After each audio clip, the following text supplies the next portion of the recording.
Welcome. Welcome to all of you who have come to attend worship this morning with the Unitarian Universalist Church in Eugene. If this is your first time with us, may you find welcome. If you are returning to us after a time away, welcome.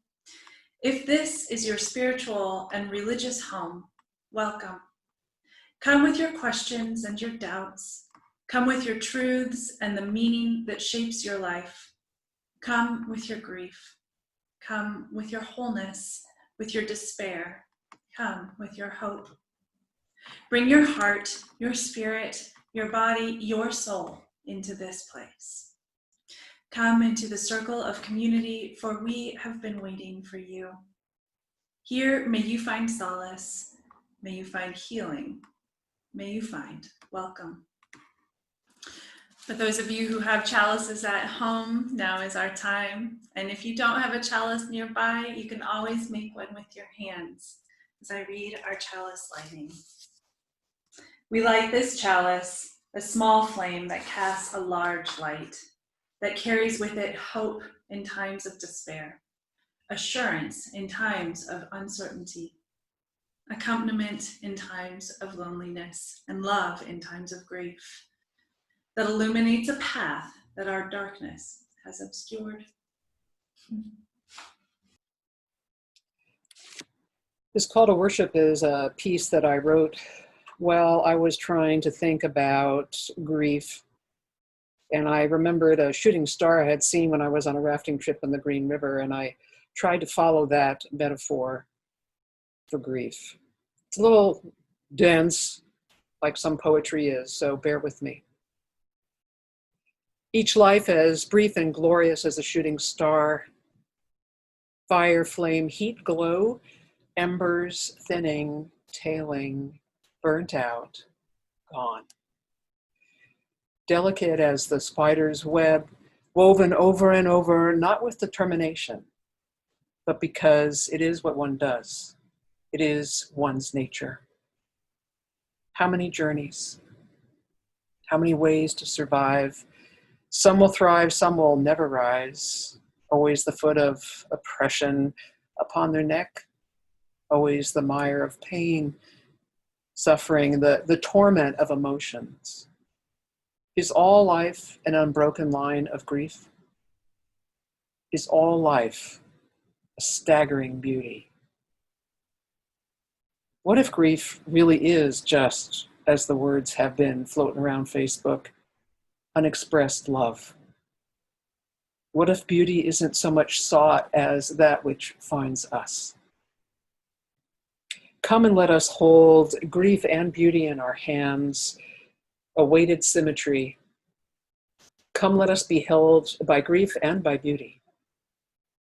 Must we always mourn the brevity of the shooting star, or can we greet its moment with joy? This morning's story comes to you from the Buddhist tradition. It is the story of a woman named Kisa Gautama.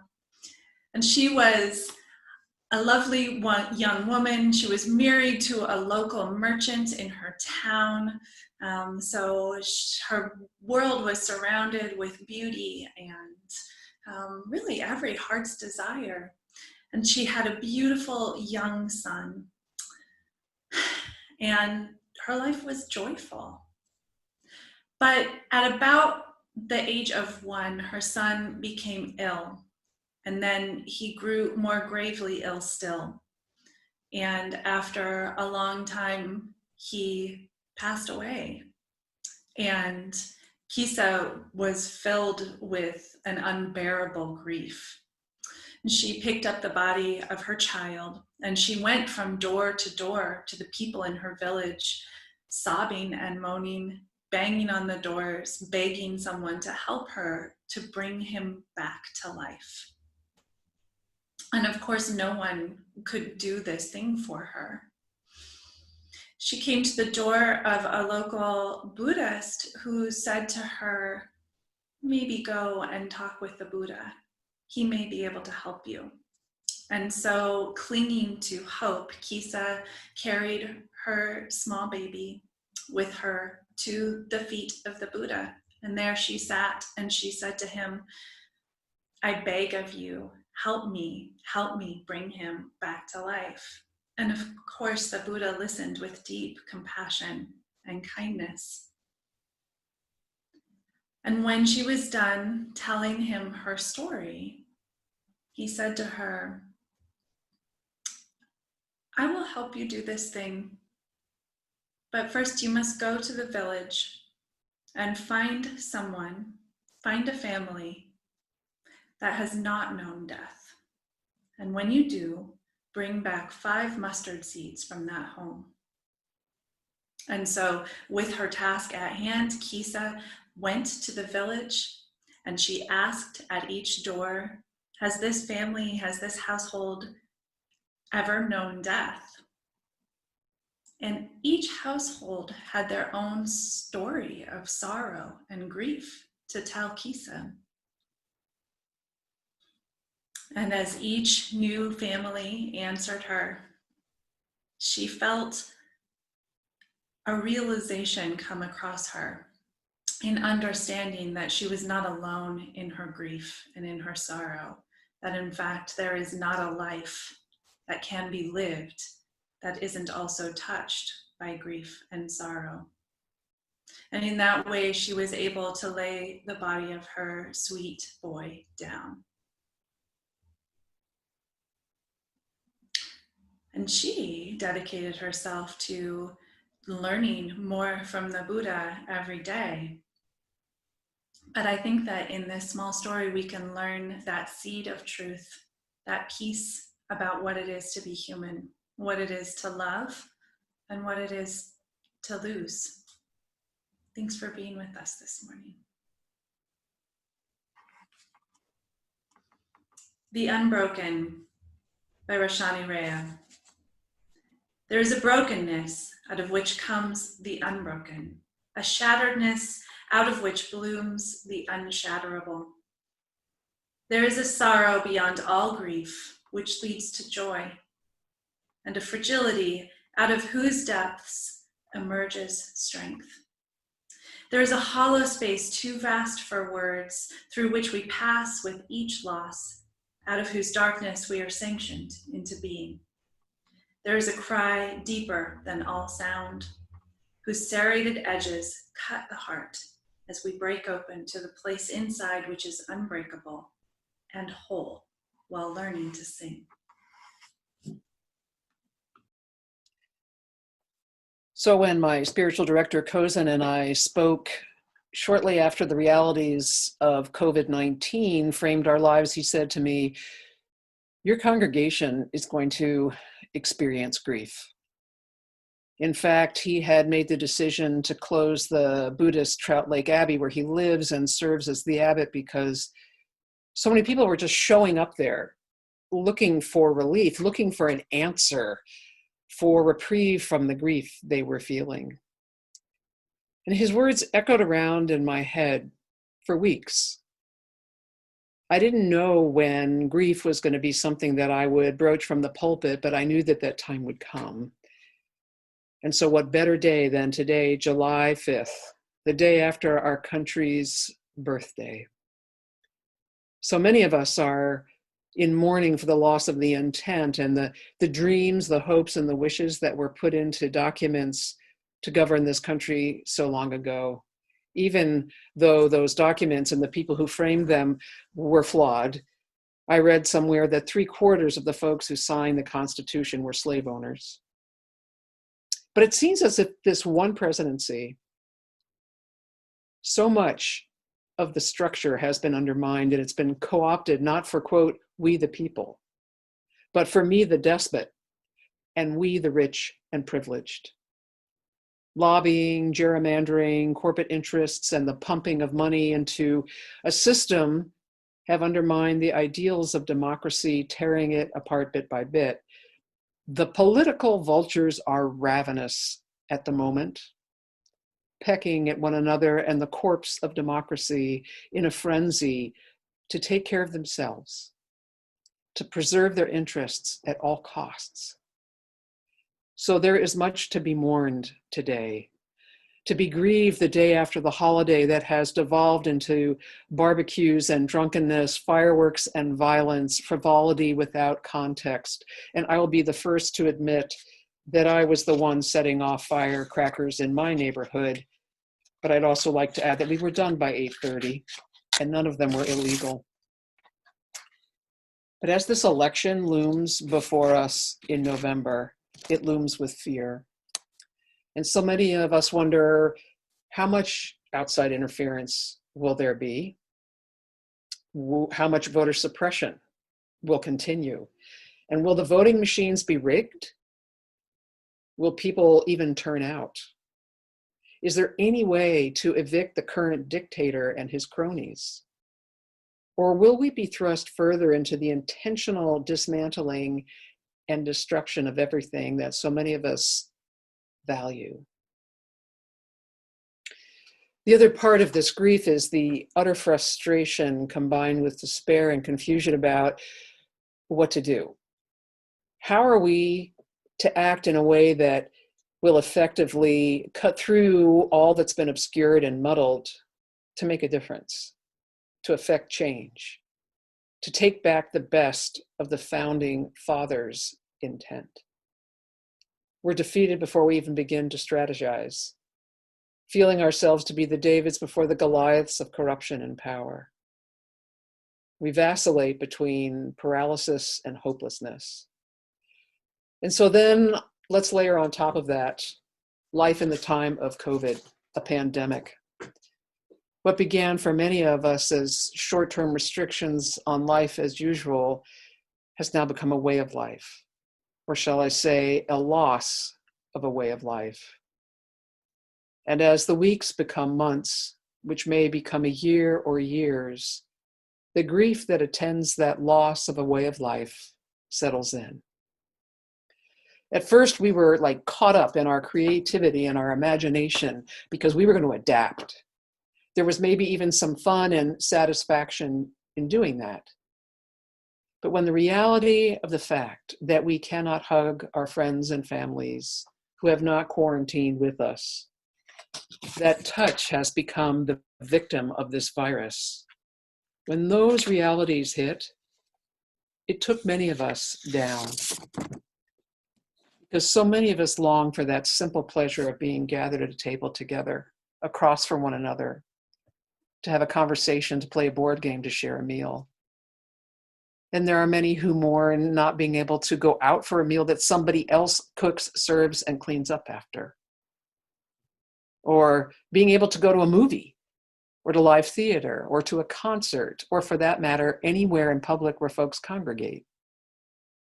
And it's not easy to live into our values by showing up at Black Lives Matter marches or rallies because of the fear and because we need to be socially distanced.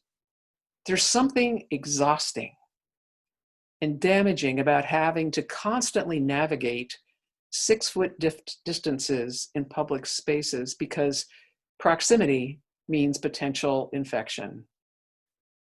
And it causes us to see one another as enemies of sorts. That's a hard way to be in relationship.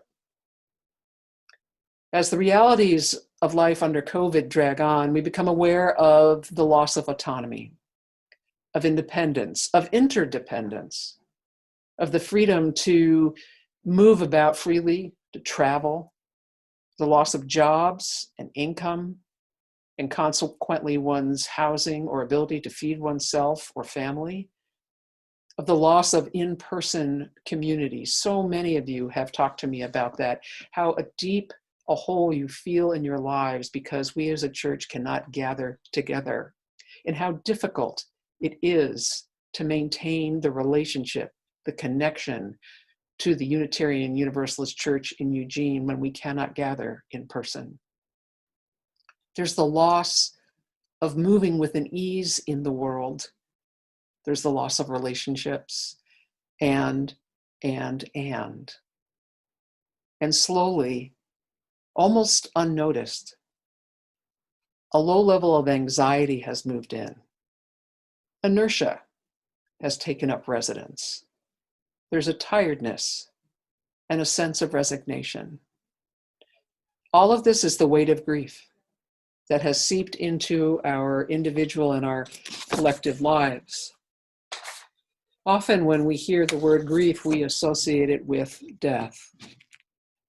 But grief is larger than death. It comes in many forms. It is deep loss that cuts the heart, the spirit, and the mind. It can be the end of a relationship, divorce, loss of a job, retirement, which in turn brings up questions of identity and value and worth. It can be moving or downsizing, not by choice. Having to take a job that pays a whole lot less and is not in one's field. The loss of one's faculties or abilities. And that loss of independence as one ages. The loss of dignity and privacy associated with illness or progressing disability.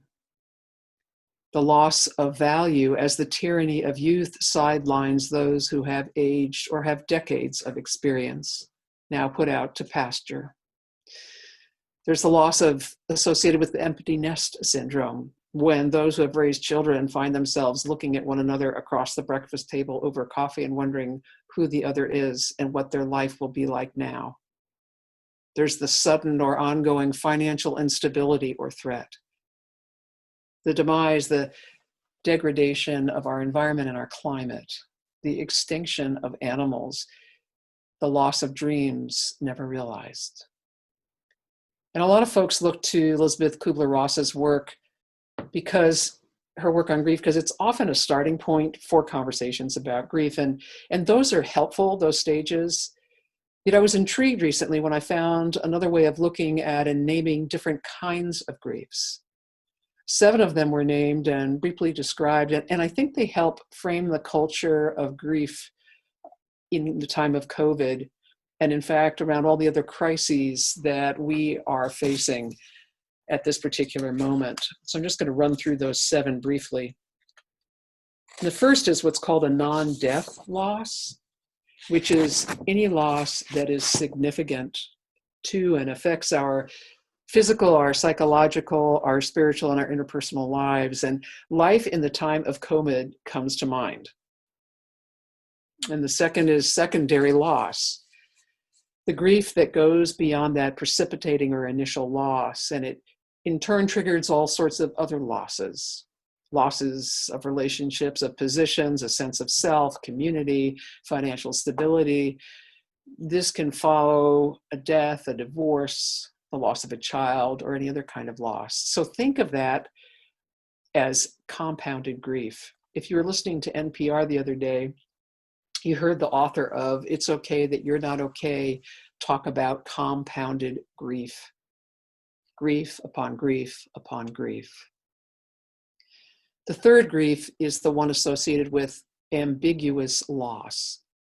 We're not sure what or who has been lost, but we are aware that something, someone has profoundly changed or disappeared.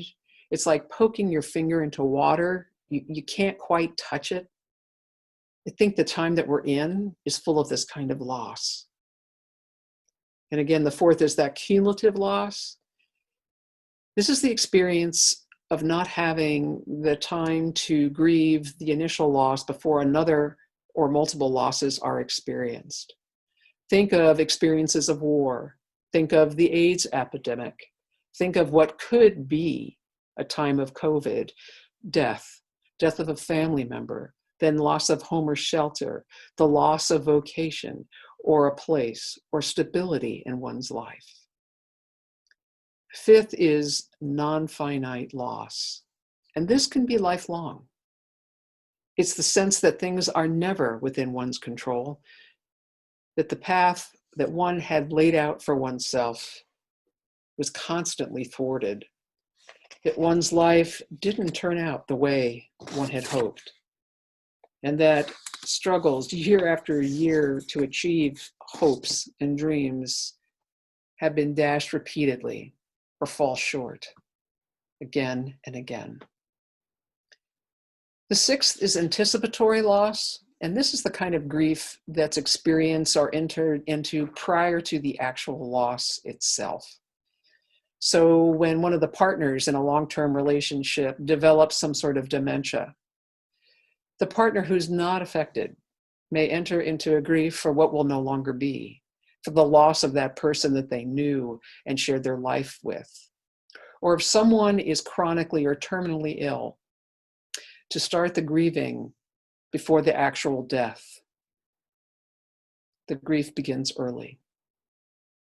The seventh and the last kind of grief that this model describes is what's called disenfranchised grief. And this has to do with a person's grief not being honored or validated or seen, or their right to grieve somehow denied. I think about the current movements for Black Lives Mattering as one such illustration. For the current movement is not just anger, but hundreds of years of unacknowledged grief and pain and suffering. It's a public mourning of injustice and assault on the very personhood of Black and brown people. So you see, none of us is immune to grief. Each of the above named griefs is in addition to the one grief all of us will have to experience, grief in the aftermath of death.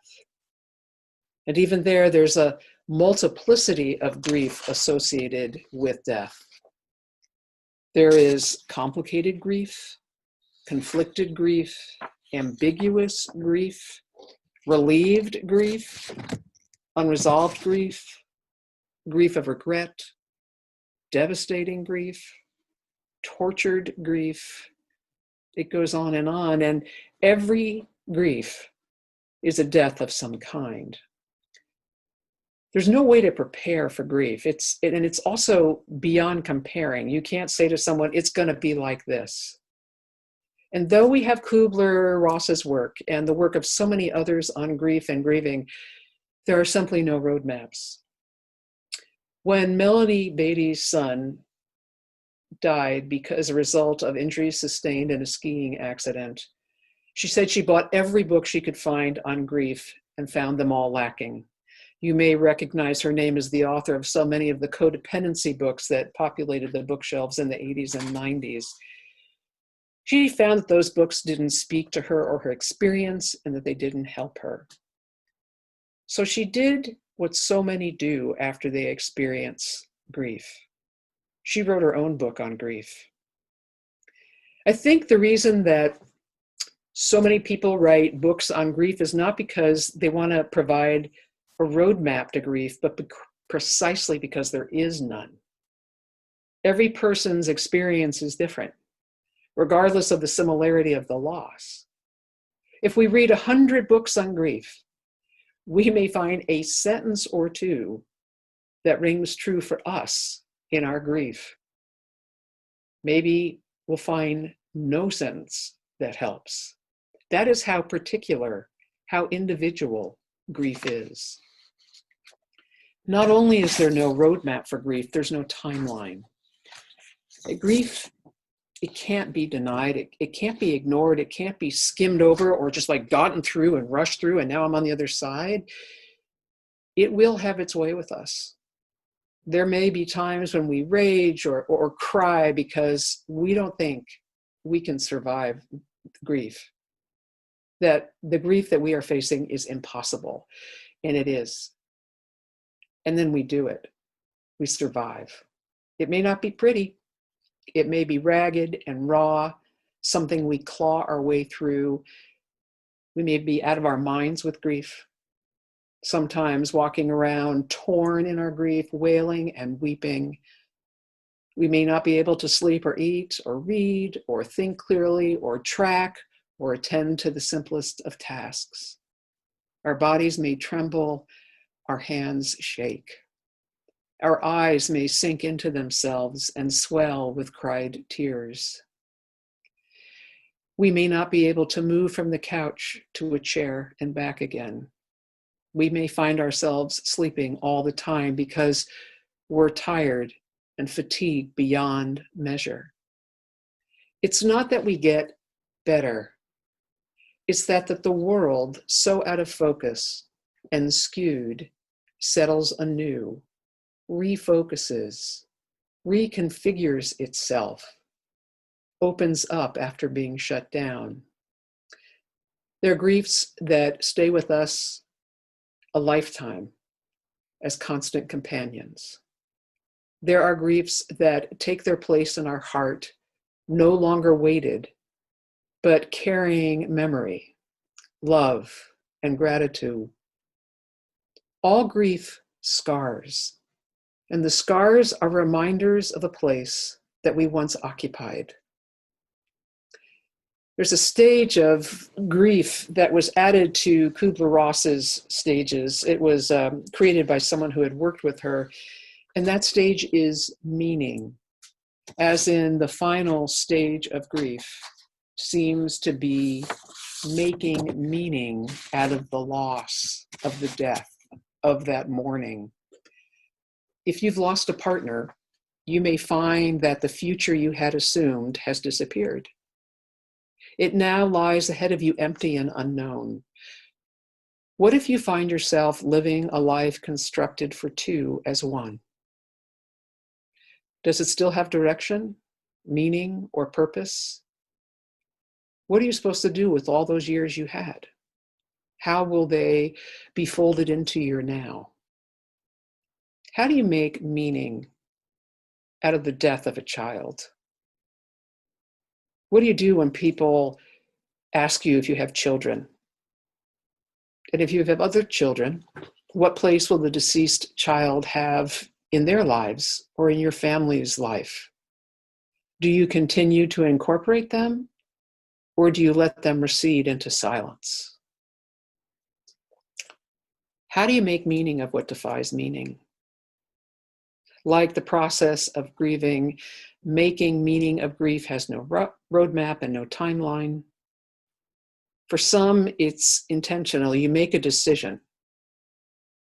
For others, it's a struggle that's roller coaster-like. For some, it is something that one day one realizes has found itself.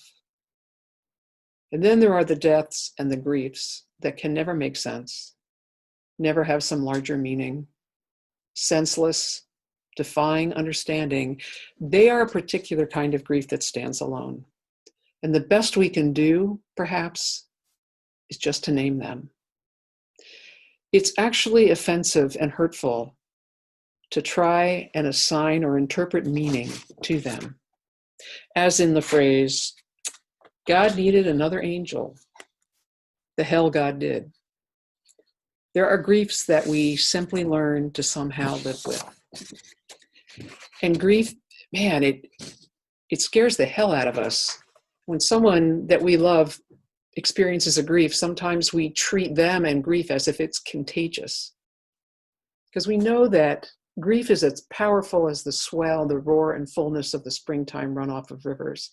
It threatens to take everyone and everything in its path and sweep it away, tumbling it only to let it come up for air finally, and maybe perhaps letting it settle in an eddy or a shore. Grief is canyon deep. It feels as if all life as we know it stops. We cannot believe that life could possibly go on when we are so all encompassed by grief. Laughter that we hear seems like an insult, and we long for someone to have the right words to take it away or to lessen it, to somehow assure us. We so long for someone to pierce the loneliness of our grief that we may be comforted. Though our grief may be shared, it is highly personal, a solo experience. Then there's the awkwardness, the desire to say or do something for the one who grieves. How many of us have said or felt that we wanted to do something? We didn't know what to do or say. And then maybe we don't say anything or do anything. Or we are afraid that we're going to say or do the wrong thing. And I've come to wonder, are there words or phrases that can be offered other than, I'm sorry? If grief is so personal and so individual, how can we find the right thing to do or say?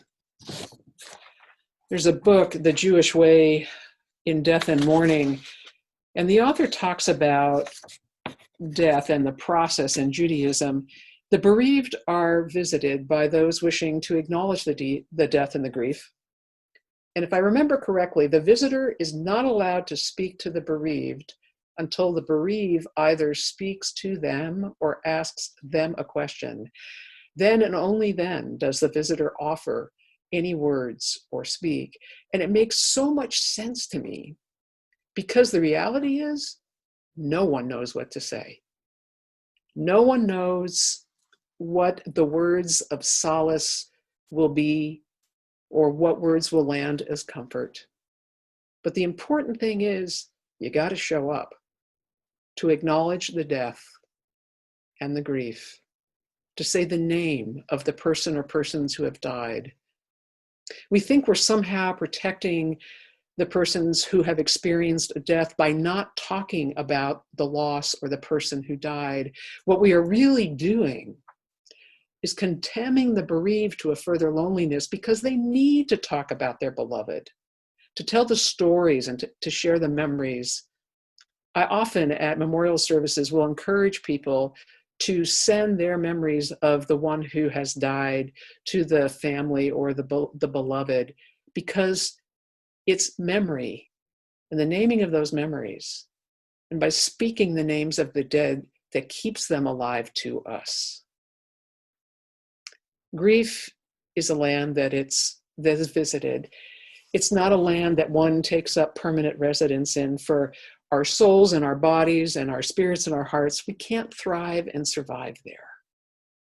We travel through it, we return to it, we leave it again. There is another land, another place on the other side, beyond grief.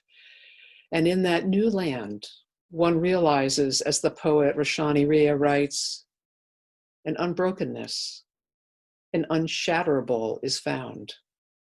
A joy and strength emerges from grief and fragility.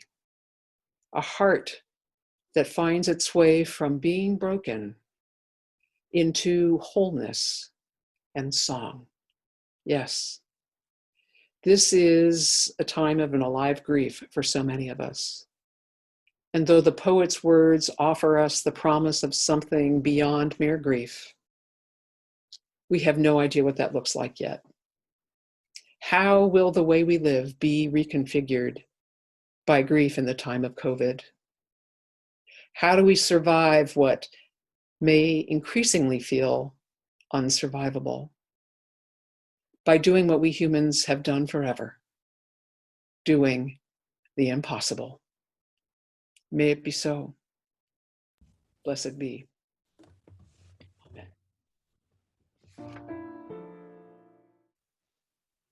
Each time we come together, we bring our own particular circumstances with us, our own joys and celebrations, our own griefs and sorrows.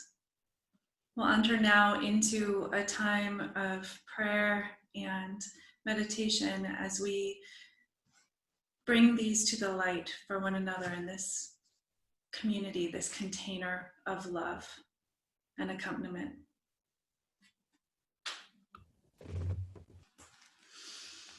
So much gratitude today for the message of this human capacity for love and for grief, and what that journey looks like.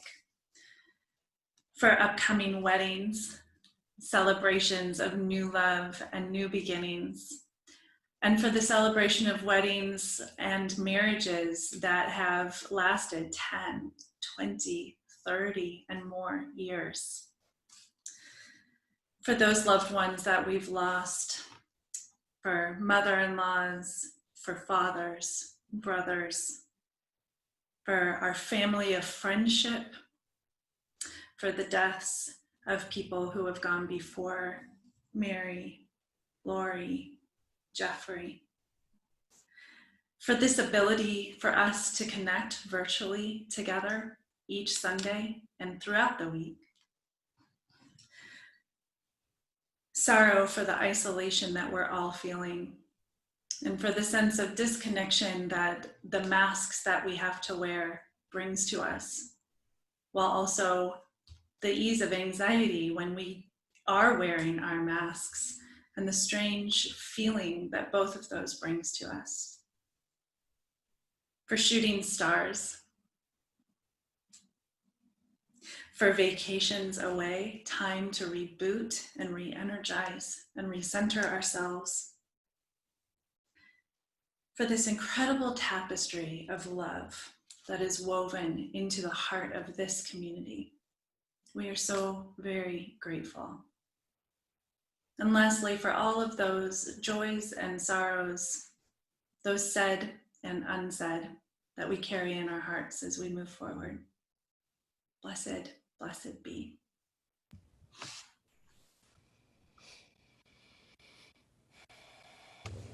The work of this church, the comfort, the celebration, the time that we come together, it is all supported by your generous donations. Our offering will now be gratefully received. For the work of this church, for the gifts that we each bring, for this community that continues to dedicate itself and rededicate itself to transformation and impact. We're so very grateful. Thank you. Please join us in singing our closing hymn, number 1057, Go Lifted Up.